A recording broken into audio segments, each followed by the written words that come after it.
We're joined now by Michael Nashat, CEO of TerrAscend Corp, trading on the CSE under the symbol TER. Michael, welcome. Thank you, James. Thank you for having me. Yeah, sure. Michael, why don't we start with an overview? What exactly is TerrAscend's business? Well, TerrAscend is a global cannabinoid company. We're the first North American operator. We have substantial businesses in Canada where we operate in our facility from Mississauga, servicing both the adult use and the medical markets. We're also in GMP certified by the German authorities, so we have the capability and the ability and have already sold products to the German markets where we exported our first shipment and looking to do additional shipments as well as exploring additional international opportunities. In the US, we're also operating where we have 4 businesses now with THC touching entities in the states of California, Nevada, Pennsylvania, and New Jersey. New Jersey and Pennsylvania are facilities that are on the East Coast and attached to each other, and we're leveraging each of the strengths that we have over there to build the businesses. And the California and Nevada businesses through the Apothecarium and Ryan Hudson and his team working to establish the West Coast presence over there. In addition, we also have a hemp-based cannabinoid business that we distribute hemp-based cannabinoids to a number of national retailers, independent stores, pharmacies, natural health food stores. We do that through our Rise Bioscience through 2 brands, Funky Farms and Original Hemp. Oh, wow. You've got a lot going on. We definitely do. Okay, so tell me about your financial picture. What does that look like? So we've been growing very, very quickly, and we've made a number of acquisitions. We forecasted that we have 140 million in guidance this year in revenue. This is driven by many of the acquisitions that we're making, and we're going towards that. And it's been an exciting times, and the company's been growing very, very fast. Sure, that makes you one of the largest revenue producers in the industry. We will be, yes. Wow, that's fantastic. Okay, so how is the business divided in terms of revenue significance? Which is the most important markets in order of towards which is the less significant? Well, I think the most important and most profitable market will be in the US, and especially on the THC space that's growing. Our businesses in California are very strong. When we bought the Apothecarium, $45 million of revenue that we have. It's across 4 dispensaries and cultivation and a processing facility. We're excited about additional markets that are coming online in the East Coast. I believe New Jersey will be a great market to be in. We were granted a license from the New Jersey Department of Health that we're building out and hope to have operational by Q4 this year. This is mainly a medical market, but there is a lack of products for patients. More products are needed, more product formats are needed. Sure. And we're looking to use New Jersey as a platform for the products that we are bringing along from Pennsylvania, from California, and the ones that we're developing in Canada. The Pennsylvania market will also continue to grow. The current facility is 67,000 square feet. We're adding almost over 100,000 square feet of cultivation and processing over there. Again, it's a medical market. Anxiety was just added as one of the conditions approved for treatment in New Jersey. That's a big medical condition and a big opportunity to help patients with anxiety. It has about 22% prevalence rate in patients over there. And we're expecting that recreational market will come to New Jersey and Pennsylvania over the next couple of years. Wow. Okay, so you've got so much revenue coming in, and you've got such a global presence already. The one thing that really has not been able to deliver in terms of investor expectations is profitability. And how does that sort of picture look for TerrAscend? So profitability is very, very important. We've kind of stayed under the radar for many years, and the companies that we are purchasing in the US are all profitable. We've made sure that any acquisition that we make have profitability built into it to help us build an accretive business for the shareholders. In terms of the business that are currently being built, so our Mississauga facility is currently being completed. We're expecting licensing for the additional 43,000 square feet of our 67,000 square foot facility this year, before the year is over. And in New Jersey, we're still building it from scratch. So that is a market that we believe that will be operational also by the end of this year. So profitability is very, very important, and it's the fundamentals in everything that we do. We do want to be a sustainable business. We will be looking to do more acquisitions, of course, but any acquisition that we do is going to be profitable businesses that we are able to capture. Okay, and so how does the advent of Cannabis 2.0 in Canada affect TerrAscend? It's great. So we have a very advanced pipeline and stage. Our facility, even though it's 67,000 square feet, is primarily dedicated to processing.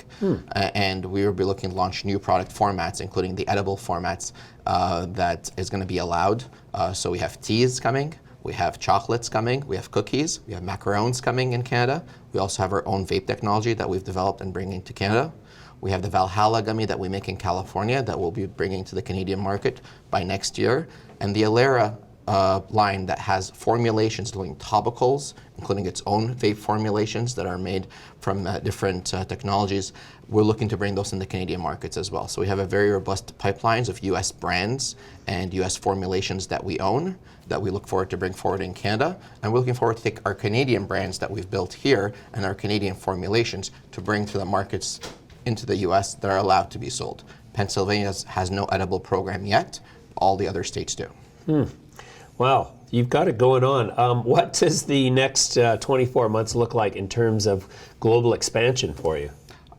24 months, I think, is a long time to look at, especially in this industry. I think our plan over there is to establish those launch platforms in these states. So we have states like California and Nevada, New Jersey, and Pennsylvania now, where we have established a nice platform to launch new products and launch new formulations and cross-pollinate the brands and the formulations that we've acquired or we've developed in those markets. So we're looking forward to add more platforms to launch in additional US states, expand our international presence, not by acquisition, but by partnership with local companies in those markets.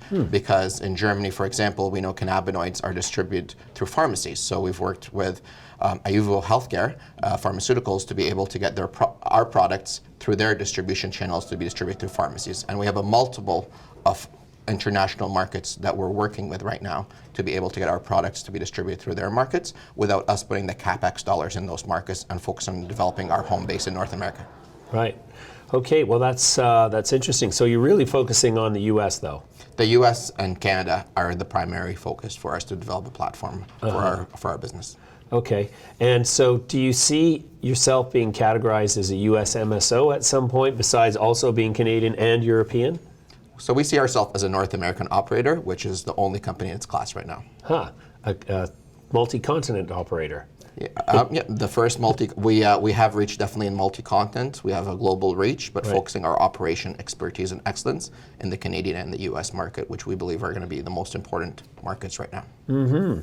So which of the segments of the cannabis, various cannabis markets, would you say is going to be the most attractive from a margin perspective? I think that complex formulations or brands are going to be the most profitable.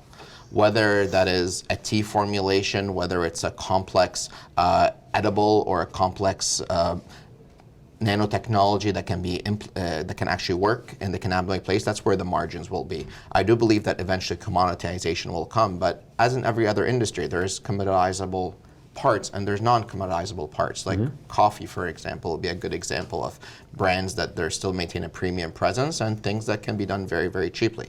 It's important to create standardized product, create quality products, and to make sure that you have brands that make sense and for the customers and consumers, and they will be the ultimate chooser of what succeeds or not. I do think that sometimes we tend to tell customers this is what they want, and we're learning a lot through our Apothecarium platform in California, where we have dispensaries in the San Francisco Bay Area.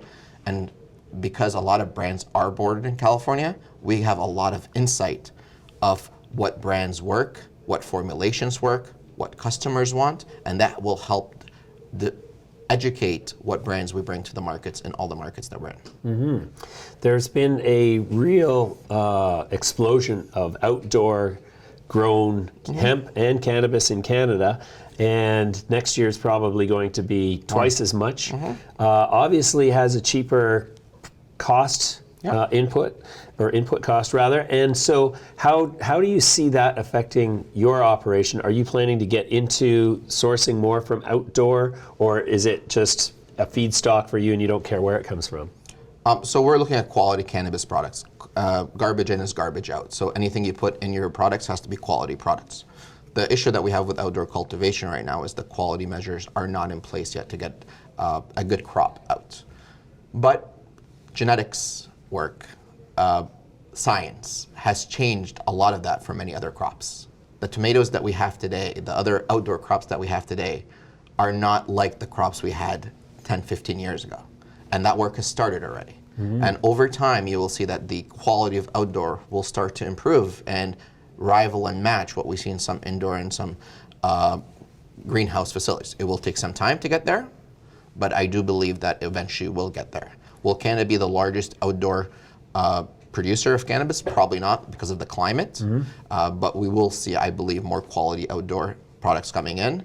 We have made it a choice not to invest in large cultivation facility. We believe that other people can do that a lot better than we are. We believe it's a very hard business. It's a very tough business, but we'd rather focus on creating a higher value in the supply chain, looking at creating brands, products, and formulations, and working with cultivation partners to bring quality products into our supply chain and help transform that product to the end customer. Sounds great. All right, Michael, we'll leave it there for now. That's a great introductory conversation. I'll be happy to have you back because I'm really intrigued by how quickly you've sort of grown into a global presence. Thanks for joining me today. Thank you for having me. I really appreciate it.